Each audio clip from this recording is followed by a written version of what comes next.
everyone. This is Marisa Cali. Welcome back to Resilient Events. It's been a while since I recorded, but I'm glad to be back and finally connecting with our guest today. And we're talking all about stakeholder management, arguably one of the hardest things to manage when it comes to event planning. So welcome my guest, Shanondoah from Beyond the BEO. Thank you. I'm so excited to be here. Yes, I am glad. You are a fellow podcaster, so now you're on the other side and get to highlight your expertise. So I have here that you are a award-winning event professional. You're a host of Beyond the BEO, but you've also spent over a decade in B2B event planning. Can you tell me a little bit more about yourself and share a fun fact about your event planning experiences? Sure thing. So I was thinking about it right before this call. I think that this year in August will be 15 years of planning, which is wild and exciting. But so I've been in B2B marketing events, basically, like I said, almost 15 years.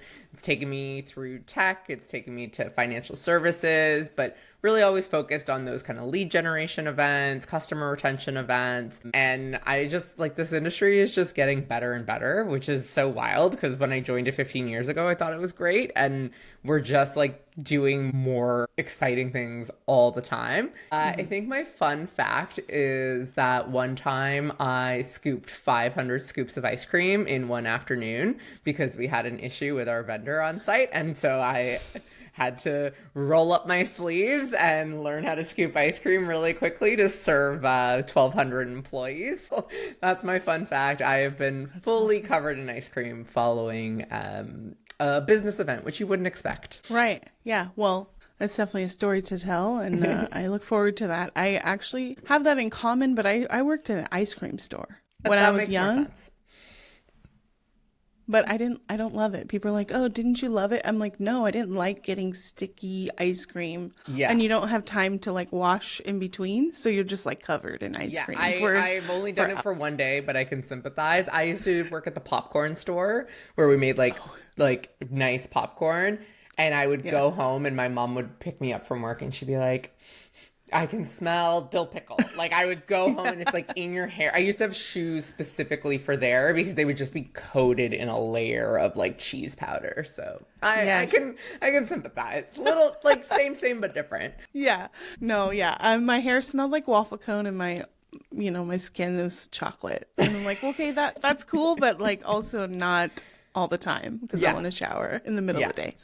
Anyways, let's talk about stakeholder management. We're going to dive right in because obviously if you've listened to the podcast before, we try to get it done quickly because we know that people listening are just, always on the go. So we don't have a lot of time to talk about all the things. So who are the key stakeholders in an event and what makes them so critical? So I think you have to look at it from your internal stakeholders and your external stakeholders. Internal are going to be likely your executive team. I would say it's whoever your champion is for your event. So that could be, chief marketing officer, chief revenue officer, if it's a B2B marketing event. And then, other departments. So sales, marketing, which obviously has multiple layers under both of all of those. Product as well, if you're doing B2B events, especially because you tend to try to time those to an exciting product launch, and product needs to be involved because sometimes those launches are not ready when you think they're going to be ready. And then externally, obviously your attendees, right? So whether it's your prospects or your customers,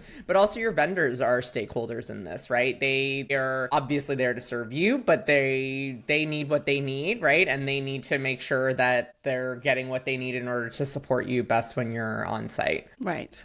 Yes, definitely two different perspectives when it comes to the stakeholders. And sometimes event planners are managing both sides with the host not understanding that there's both sides to appease to. And what do you feel is the most common challenges when you try to align the stakeholders to your event outcomes and goals? Yeah, I think the biggest challenge, as with most things, is just getting everybody aligned, right? Especially with events, even though people don't really they think they know events, right? Like, I think that's a big challenge we have in our industry Yes. is like, well, people are like, well, I've been to conferences. I've planned my wedding. Like, I know how an event runs, right? Like, they just have this assumption of like all of these things. And so I think getting your stakeholders aligned early is really crucial to be, all along the path, right? If you're planning for a year, and 6 months in, all of a sudden someone's like, well, this event is now for prospects and it was originally for customers. Okay, well, you're going to have to make some pivots because the things you're going to do and the way that you're going to structure that event is going to be really different. So I think like that is the biggest challenge, is making sure at the beginning, everyone is really aware of why are we hosting this event, and, kind of getting buy-in and like that, look at me and like acknowledge that we're actually, yes, agreeing that this event is for this purpose. And then that will also serve you throughout the process, because you'll be able to refer back to it and say, okay, I know you now want to add this, but does that align to what the purpose was? Or is that just something that you think looks cool, or just something that you like to do, right? I think that's right. And knowing like different stakeholders and, executives have different likes and dislikes, right? And so making sure that you're using all of those strengths and aligning them so that, yes, but also not allowing like the event to turn into like, well, we just do this because the CEO or the CMO or the EVP or whoever likes to do this thing. And so that now that's why we're doing it. Yeah, that you bring up a good point when it comes to pivoting and then also making sure that everyone's aligned. I think, in an experience, I'm going to talk a little bit about this because it's very fresh. We have a nonprofit that I work with, and their whole nonprofit's surrounded by events, right? Like that's how they market themselves. Yep. And it's a great way. And I'm sure you agree, how to market a nonprofit is throw events. Yep. And someone told me in that nonprofit, it's literally just getting a speaker, a venue, and that's it. And I was like, yeah, okay, that's a little bit different. Without disrespecting that view, I see, you're talking about so many things that align, the marketing strategy, how are we getting people there? It's not just, hey, we're going to have an event and hopefully people show up. Like, no, you have to do it. So yeah, you bring up good points about the alignment and using the goals of each event, or the goal. It could be one goal as the North Star to guide you through. So, you're talking about planning years in advance. There are people that don't plan a year in advance or cannot. I am also that person. How do you set clear expectations for yourself as well as the stakeholders, and not get to the point where you're, 2 months out from an event and you're stressed? And, what strategies are you implementing for that? Yeah. So I think always having a clear purpose of the event. I like to do one for the organization. Like, what is the purpose of us hosting this event? And I like to do one for the attendees too, of like, why are they willing to spend time, money, whatever else to be with us, time away from their business, time away from their families. Like, what is it that they're also trying to get out of it? I also am really big on like a RACI metric. So, a RACI metric, for those aren't familiar, is, it's basically a chart that aligns all of the stakeholders to ensure that everyone's on the same page. So it's an acronym. It's responsible, accountable, consulted, and informed. And it's a really nice way to break down like, okay, who is responsible for actually executing the task that's related to the event? So that could be who is responsible for selecting the city and venue. Okay, so it's the event manager, but who is consulted in that thing? So that might be your product team, your customer success team might say, hey, we have, this number of people in this area. Like, this is probably a good place for us to do it. And then who's just informed when it's picked, right? And maybe you're just informing the company like, hey, great news, we've selected this city. This is when the event is going to be. And so that way, if everything is really spelled out at the beginning, you can then say, and you have a sales executive that comes back to you and says, well, I didn't get to choose this, or I didn't know about this, or, whatever the case is. You can say, well, when we discussed in our kickoff planning call that you would not be part of that decision-making process, that you would just be informed about it, and you agreed to that, right? You pull back the recording, right? So I think that that's really helpful, is using that. And then whatever project management tool you're using, I think it's about getting really good at using it and really good at making other people use it. So my personal favorite is Asana. I've used many others. This could just be in a spreadsheet, but sometimes you'll get a Slack message, and sometimes I'm guilty of it, especially if I'm on site and I'm like slacking someone because I'm like, did you do this thing for this event that's in 3 weeks, even though I'm standing on site? And they'll be like, it's in Asana. And I'm like, okay, right. Like, Yes. get into that habit of like, well, did you check Asana? Did you check, like, decide, and then whether it's Asana or wherever it is, decide where is it going to be that you're constantly updating so that someone can go there and of course ask you questions if they need to, but like that can be their first stop to say, oh, where are we in this process? Right.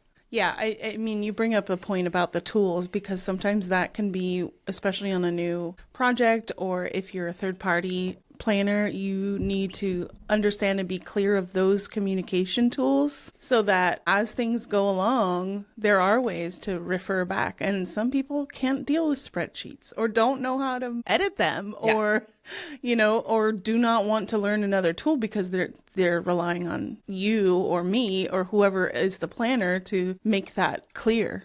Yeah. So it is so important. And sometimes people, I think, don't factor that in when they're talking about and I think that that's a great use of AI too sometimes. Like I know for Asana, and I'm sure for most project management tools, Asana has a great like summary thing that you can have it automatically summarize where a project's at, have it send out an email, have it send out anything, like rely on those tools and like AI for those kind of purposes, so that you're not like having to write the email every week. It's like, okay, no, that information's already there, and maybe you can't get licenses for everybody, or maybe that not everyone's going to check it, but like what other features of the tool can you use to make your life easier so that you're not like repeating information and going over and over in circles on the same thing, which can be sometimes that's most of our job. And, of course, like this is all like best practices, and I'm not like naive enough to think that like every time you do it or the first time you do it, everyone's going to be like perfectly in alignment. Like it's also like about kind of getting the team involved. And I talked about this a long time ago. I was on a team where like lead capture at trade shows is like a hot topic, always a hot button issue, right? And,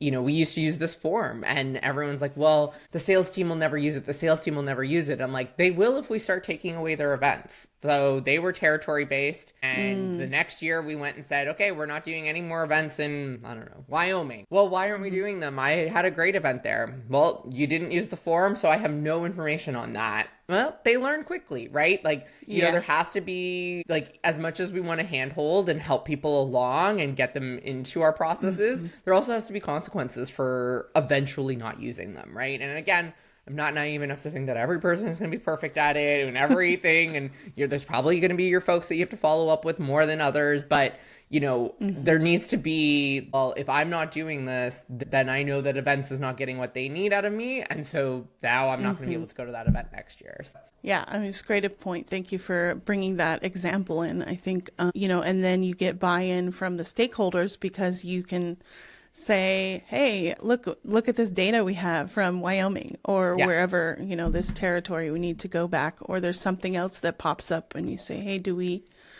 go here instead or on top of what we've already done? So we're talking about buy-in. What do you think is the best way to ensure stakeholders feel heard and valued when it comes to keeping engagement high and making sure that the event is worth the investment the next year around or the years after you go?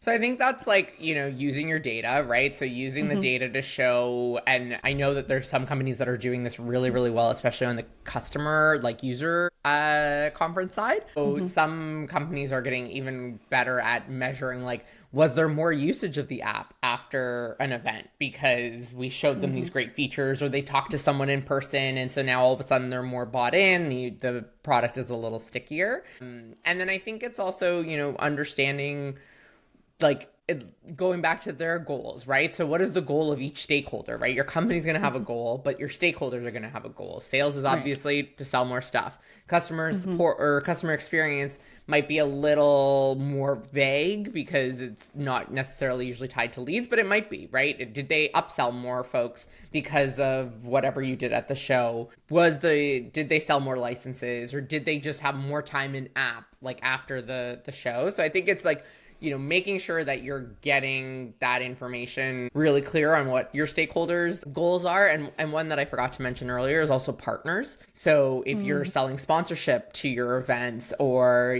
having an exhibit hall at your user conference, how do you make sure that their goals are also being met? So I think it's about being clear about what their goals are, so that when it is done and wrapped, you could say, hey, remember how you said you wanted X, Y, and Z? Well, here's where I can show you that we did X, Y, and Z. And here's, 30 days, 60 days later, the impact that we're having from them. Yeah. As you're telling me this, I knew this, but I'm reminded of the fact that events are not just, hey, we're going to put on this event and then it's done. It's a holistic way of being part of your company. It's integrated. It's not just, okay, we're done, and then you're done. The planner's done. Okay, fine. I'm done. Yeah.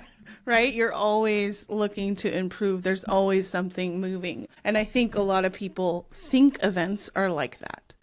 Because their experience is a wedding or some, retirement party. And it's like, okay, after you retire, you're not doing a debrief and saying, how can we do this better? So it's a completely different way. And I think a lot of people will not think about that because they just think, I had someone last week tell me that when I say that I'm an event planner, and I give them a little grace because we haven't talked one-on-one very much, but they thought that I planned 5K events.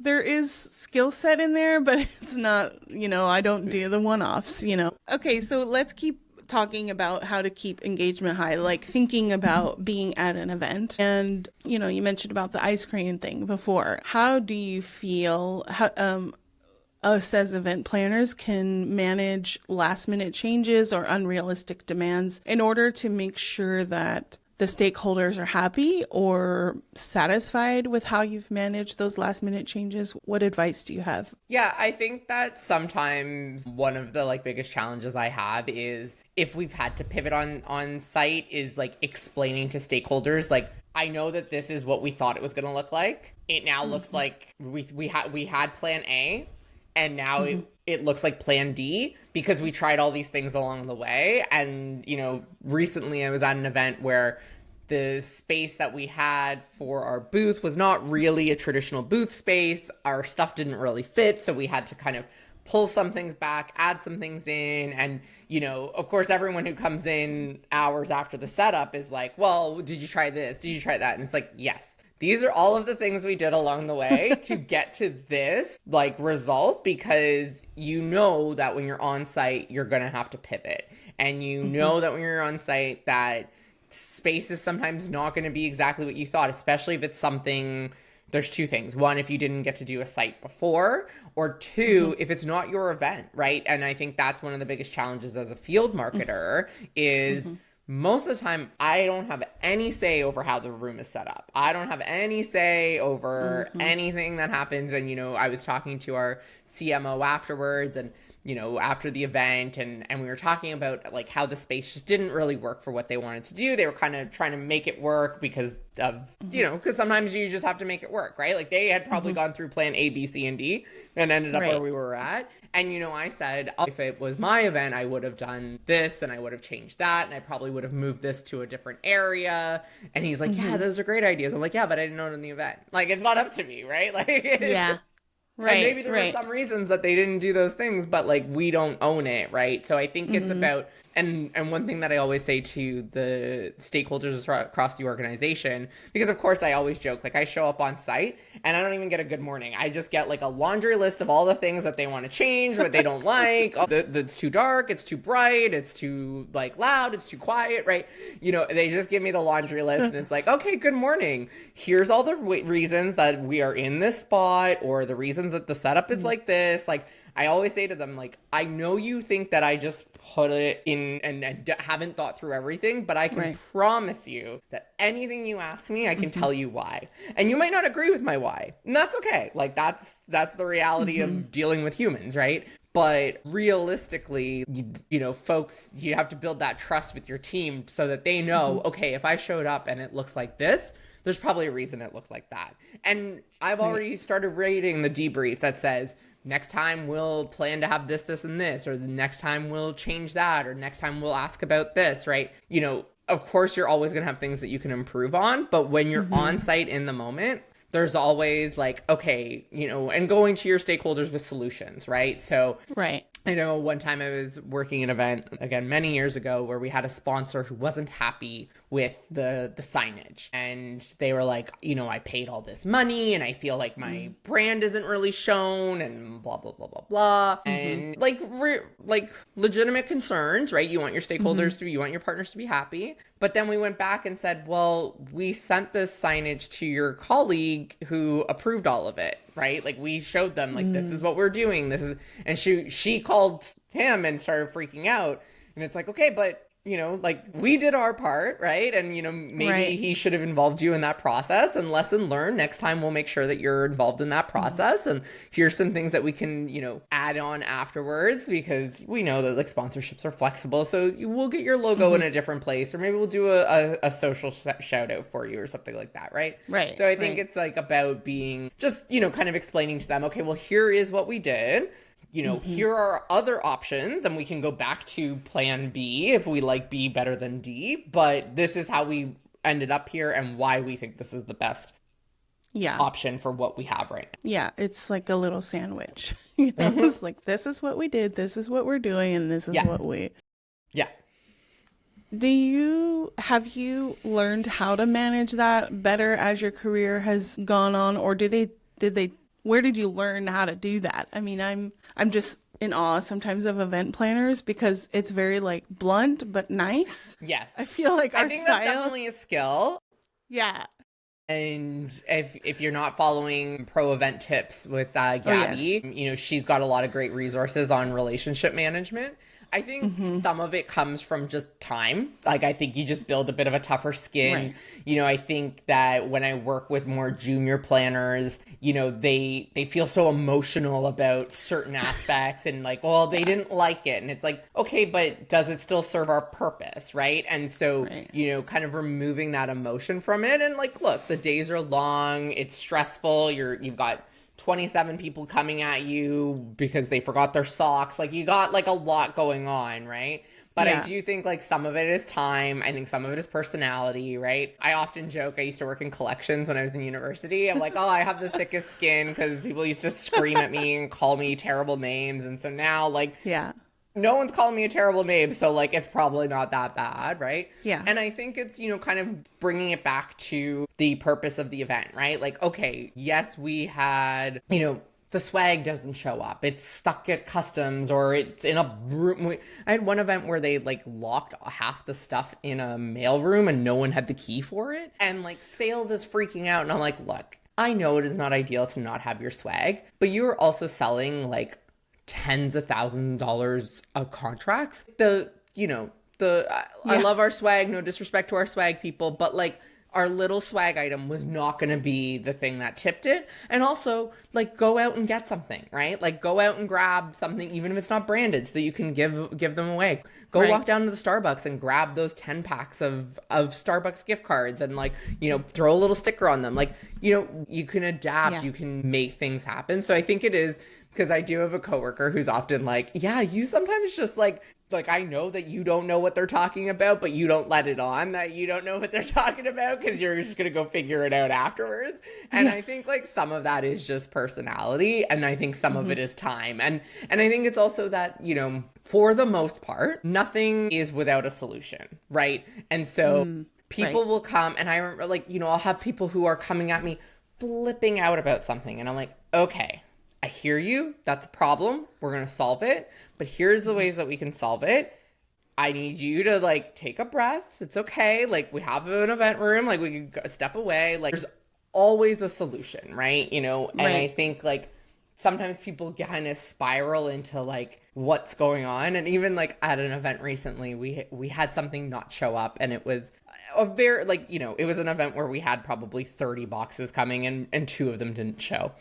And near the end of the event, I mentioned to someone, oh yeah, like because someone else's whole booth didn't show, and so they like had nothing. And I said, well, we had stuff not show up. And my colleague was like, well, what did we have not show up? I'm like, well, you don't know what it is. Know? So right. So why would I tell you, right? Like, why would I tell you? And so it's just like you build that muscle over time of everything has a solution, you know, for the most part. You know, sometimes we are dealing with emergencies and crisis, and we have to treat those as such. But for the most part, they're not, right? And they can, and we can adapt. And I think it's also that thing that I always tell planners, especially junior planners or people just starting out in the industry, is no one else knows what it's supposed to look like but you, right? And so we have this like, oh, but we had this big plan to have these beautiful flowers and this setup and these balloons, and something happened and we couldn't get them. Okay, well, what did we get? Okay, do you think the attendee knows that we were supposed to have this color flower and these color balloons? No, they have no idea. Yeah. And if you don't make it into a big deal, then they're not going to make it into a big deal, right? And I think it's just, you know, going back to your why, you know, a little bit of time will help with that, but also just like kind of refocusing of like, okay, is this a catastrophe? Sometimes there are catastrophes. And on the scale of catastrophe, where are we at, right? Right, exactly. No, I was thinking about that when you were telling me the story. I'm like, no one knows how it's supposed to be. Yeah. They don't know. As attendees, sometimes the salespeople, they have no clue. So yeah, just execute in a way that is best for you, that aligns with goals and makes the stakeholders happy. So yeah. Cool. So we do want to talk a little bit about post-event follow-up and how to make I know we talked a little bit about gathering data and presenting it. How do you, what's the ideal time to gather and share? Is it something that's constantly happening? What is your best method or best practice of how to share that? I think it depends on what the data is, right? I think anything that's having to do with your experience on site, you should kind of be writing those in the moment, just notes on your phone or writing a notebook, just those things that are super fresh in your mind that when you go back to your desk next week after you've been on site for 5 days and everything's a blur, you can go back and say, oh, right, I forgot we had that issue with this, or next time we'll remember to bring an extra extension cord or whatever. Those little things, or even big things, but just writing them in the moment, taking a voice note, whatever it is, to keep track of them. And then I think the rest of the data kind of depends on what it is that you're doing, who you're reporting it to. So I think that if it's a customer event, you're probably going to do something within 2 weeks of the event, right? Where you say, how many people did we have on site? What was our survey results, right? That kind of data. And then I think every quarter you should be visiting in, and this will depend on how long your sales cycles are, if they're prospect events, right? Because if your average sales cycle is 45 days, well, then after 30 days, it's not really that helpful to show it. So I think it depends on what it is you're reporting and the nature of your business. I think it also, it depends on who you're talking to and who your stakeholders are. So I think really key is knowing what do they care about and how do they like to consume information, right? Do they want it all at once? Or, some managers prefer a weekly update of here's all the events we've closed, deals we've closed in the last week that had an event touch point, right?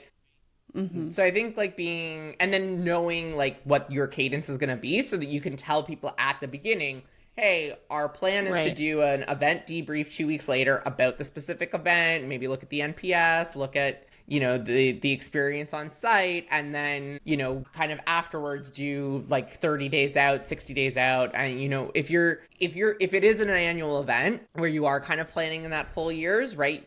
Then you're already likely looking to the next one, right? So you're looking and saying, okay, we're 30 days post-event. How many people signed up on site, or how many people said, tell me when tickets get released? And then, you're starting that cycle kind of over again. But I think it's just really being clear about what is the data and when is it reasonable for you to have access to that data, because different data is going to be available to you at different points. Right. So you're saying that events are not all the same. No, it's so weird, right? What do you mean? And they're not the same by company, Right. I work at a company now that's very seasonal because we sell into a landscape and green industry. And because their work is very seasonal, our work ends up being very seasonal, right? Like our 20% of our events were in January and February. January, like most of the industry is like not doing, like they're not traveling, they're not doing anything. They're like they're like recovering and getting ready, right? So I think whereas at a different industry, you might be like, and like I said, it really depends on your sales cycles and things like that. But that can also dictate like, okay, well, you know, at my last company, we did it this way, but that doesn't make sense here because of the factors that impact our event and our company specifically. And being okay with the shift if it does shift. And I think, you know, that's also looking at the outcome of your events and the insights. You know, if you're feeling like your attendance is down or you're not getting the buy-in when you need the buy-in, then maybe it's the time of year. And I know that certain people are resistant to change when it comes to, you know, consistency. It's like, okay, it's always in the fall or always right before summer. And I'm like, but right before summer is when you've got graduation, you've got travel plans. Like people don't want to do that, you know, so people have to think about it. I always laugh because everyone never wants to do events in December. So we can't do any corporate events in December. Oh, after American Thanksgiving, like that's it, we're done. We had some of our best events the first week of December this year. And you know, did some people not come because it was coming out of that weekend? Maybe, but you'll always like, you'll never find a perfect, like the perfect date does not exist.